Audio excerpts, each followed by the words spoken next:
You do not have a manifestation problem. You have a self-concept problem.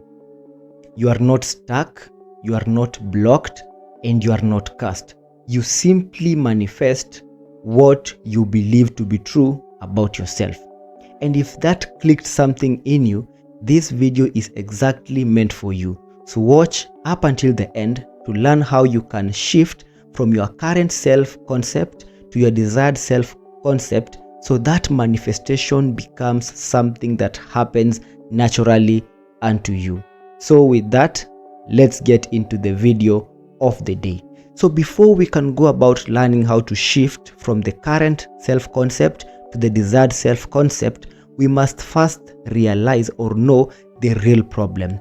And the real problem is techniques are surface level. Identity is foundation. Let me explain. Affirmations cannot overrun identity. Visualization cannot outbeat subconscious self-image. And action really follows identity. Let me go deeper. Now, your brain has something known as the reticular activating system. Now, the function of this reticular activating system is to mainly filter reality depending on your identity. So this is to say that you cannot see opportunities that are inconsistent with who you believe you are.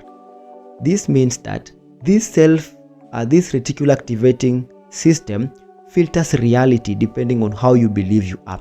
So even if there are opportunities around you for growth, for success, but your identity is of a lower state, or if your identity is of a self-limiting belief, you will not be aware of such opportunities. So you are always going to see opportunities that are consistent with who you believe you are. And that is why you can attempt affirmations, you can attempt visualization, but all these things will not work because they are surface level. You have to deal with their identity first. Okay, so this takes us to the second principle. Now, the second principle is what we call the self-concept law. Now, the self-concept law was coined by Neville Goddard, and it simply states that you can only, or you attract, let me repeat, you don't attract what you want, you attract what you are. So if you believe, or if you believe that I'm always struggling, money is, I'm not good with money, relationships do not work for me. If these are your beliefs, then your nervous system unconsciously self-sabotage, tolerates less, and it actually delays action because those are your beliefs. So you'll find that in as much as you say that you want something, or in as much as you want to think that you want something, your nervous system will react depending on what you believe to be true about yourself. So that is what we call the self-concept law, and that's how it works. So we have understood that.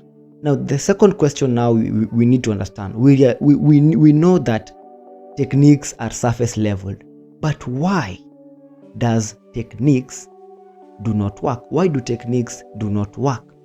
The reason why they don't work is because you cannot out-affirm.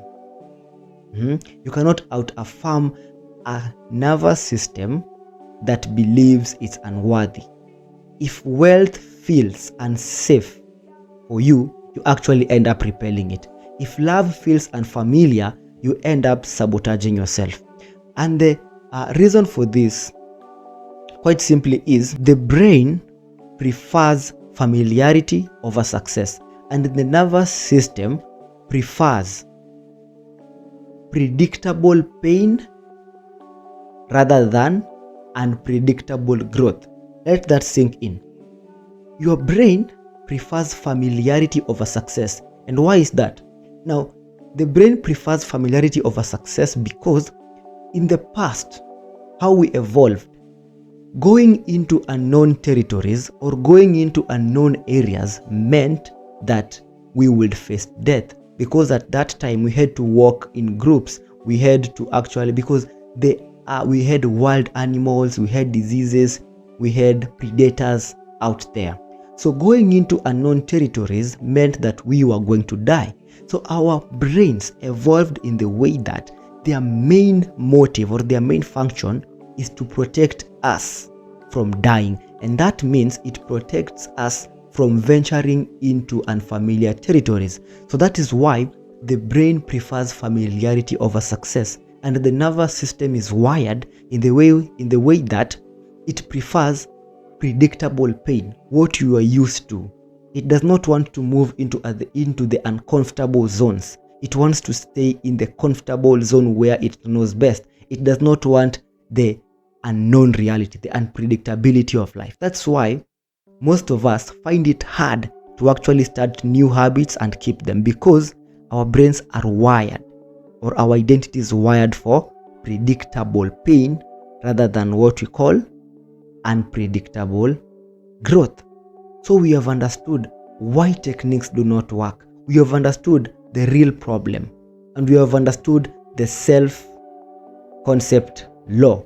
So what now we have to learn is the actual material for this video, which is how to now shift from your current self-concept to your desired self-concept. So to do this, we are going to break it down into steps. So step number 1, you have to do what we call an identity audit. So an identity audit is whereby you try to understand your identity. So you ask yourself these questions.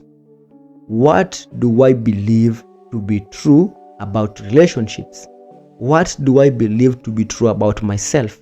What do I believe to be true about money?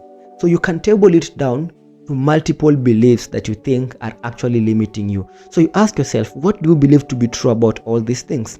And do not lie to yourself. Be very objective. Be very sincere with your answers, because even if you lie to yourself, your subconscious or your nervous system knows the truth, and it will tell you the truth of what you believe to be true about yourself. Okay? That is the first point. The second step, after you've done the identity audit, you actually step into present moment awareness. You step into the now. The reason why stepping into the present is very important is because while you are in the present, you will become aware, or your job is to become aware or notice automatic thoughts. That is the first thing. You want to be in the present moment so that you can notice automatic thoughts. The second thing is you have to notice emotional patterns, how you actually react when things happen, your emotional patterns. Okay? And then the other thing as to why you're supposed to be in the present moment is to observe your emotional patterns and to observe your thought or automatic thought patterns. So you observe them, but do not fight them. So in step 2, what you do is simple. You notice automatic thoughts, you notice emotional patterns, you observe them, but do not fight with them. That is step 2. Now step 3 is what we call identity embodiment. Identity embodiment. Now this is whereby you are now trying to embody the desired identity. So what you do in this case is what Neville Goddard used to say a lot, which is act as if. So you ask yourself, how would my desired self think? How would my desired self feel? How would my desired self act? How would my desired self react to rejection? So this is more like trying to put yourself into that elevated version of yourself so that you can start acting out right now. Because when you start acting out right now, what ends up happening is that you are now rewiring the reticular activating system. So those are the 3 steps, okay? But then we have the 4th step. Now the 4th step is pivotal, which is called the reinforcement cycle. Now, to reinforce a new identity, you have to do this. Be very keen, be very keen. To reinforce a new identity, you have to understand how the identity is formed. Now, your brain always likes to look for proof. Okay? The reason why your identity has stuck is because your identity has had multiple proof or multiple proofs that it is true. So what you want to do, let's say you want to embody a new identity. So let's say today you are present in the moment and you are aware when you had automatic thoughts, you are aware when you had the emotional patterns. So you say that I am this state or I am this self simply because I was able to do X, Y, Z. In short, if you want to convince your subconscious mind that you are confident, that you are loved, that you are capable of achieving greatness, you have to find small proofs so that your brain can accept this idea. If there are no proofs or the proofs are less, the brain does not accept that idea. So that's why every day you have to do something small that takes you to that identity. So you find proof. Use your mind consciously to find proof. If you are confident, for example, you can say, I am confident because today I was able to keep an eye contact with a client. Today I was able to stand and give a speech to an audience. Those are proofs that you are confident. So the more the proofs you have, the more you are reinforcing this new identity. And after a while, it will stop becoming a belief. It will become a conviction. And then you'll find yourself acting automatically on how you wanted to act. So that is simply how you shift from your current self-concept to your desired self-concept. Most people watch this, feel inspired, and go back to being the same person.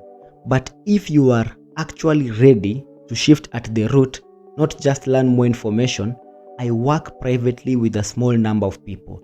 In these sessions, we build clarity, train present moment awareness, take aligned action, and master detachment.